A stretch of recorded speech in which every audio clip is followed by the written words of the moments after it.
आज हम teaching aptitude के कुछ 10 क्वेश्चंस करेंगे विद डिटेलिंग। तो सबसे पहले हम टेस्ट दे लेते हैं, फिर इसके बाद डिटेल से देख लेंगे।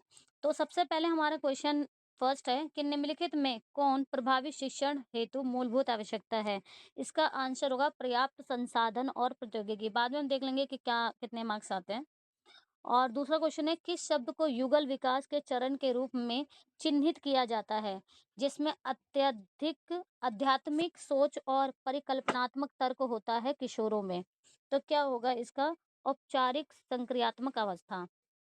अगला करते हैं, निम्नलिखित में से शिक्षक की कौन सी श्रेणी कक्षा के सामने सीधे शिक्षक का सामना करने वाले छात्रों की पंक्तियों के पारंपरिक औपचारिक बैठने के स्वरूप का पक्ष लेती है और अधिनायकवादी शिक्षण शैली के साथ पहचाने जाते हैं? तो ये होगा प्रत्यक्ष अनुदेश।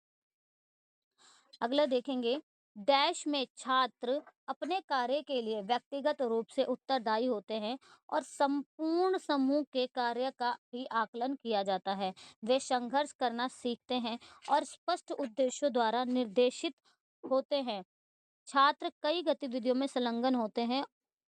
और संलग्न होते हैं जो खोजे गए विषयों की उनकी समझ में सुधार करते हैं। तो इसमें से बताइए क्या होगा? अप्रत्यक्ष अधिगम या सहयोगात्मक अध्ययन अधिगम या फिर संप्रत्यय अधिगम या अंतर्दृष्टि? तो इसका होगा सहयोगात्मक अधिगम।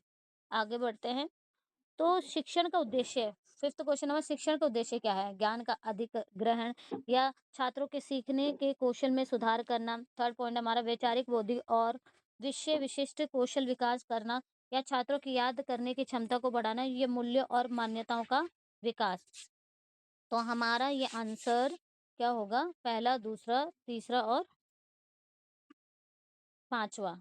क्यों? क्योंकि इसमें जो है याद कभी भी या रट्टाफिकेशन पर वो नहीं बढ़ा कि रट्टाफिकेशन की क्षमता को बढ़ाना। तो इसका हमारा मुझे सही लग रहा है पहला, दूसरा, तीसरा और पांचवा। तो हम थर्ड ऑप्शन क्लिक कर देते हैं। आगे देखते हैं, निम्नलिखित में से कौन सा क्रम शिक्षण के 3 स्तर है? तो शिक्षण का स्मृति स्तर, शिक्षण का बोध स्तर, शिक्षण का चिंतन स्तर और शिक्षण का शैक्षणिक स्तर। तो शैक्षणिक स्तर नहीं, आई थिंक इसका होगा फर्स्ट, सेकंड और थर्ड। चेक कर लेते हैं। अगला देखते हैं। हाँ, नीचे दिए गए कथन और कारक बताने हैं।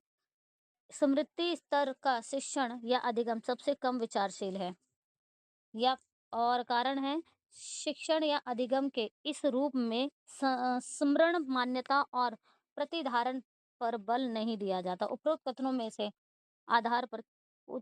कथनों के आधार पर नीचे दिए गए विकल्पों में से सर्वाधिक उपयुक्त उत्तर का चयन कीजिए। तो इसमें मुझे ए सही लग रहा है और आर नहीं। अगला देखते हैं, शिक्षण का कौन सा मॉडल शिक्षार्थियों का अपने शैक्षिक अनुभवों पर नियंत्रण रखने के लिए प्रोत्साहित करता है और आमतौर पर प्रकृति में अधिक खोजपूर्ण होता है? तो ह्यूरिस्टिक अनुमानी मॉडल। बाद में आंसर चेक करेंगे। रॉस के अनुसार किसी व्यक्ति के जैविक, मनोवैज्ञानिक और सामाजिक विकास के स्तर को निर्धारित किया जा सकता है। तो इसका बताइए। पहला पॉइंट है आनुवंशिकता, वातावरण, समय।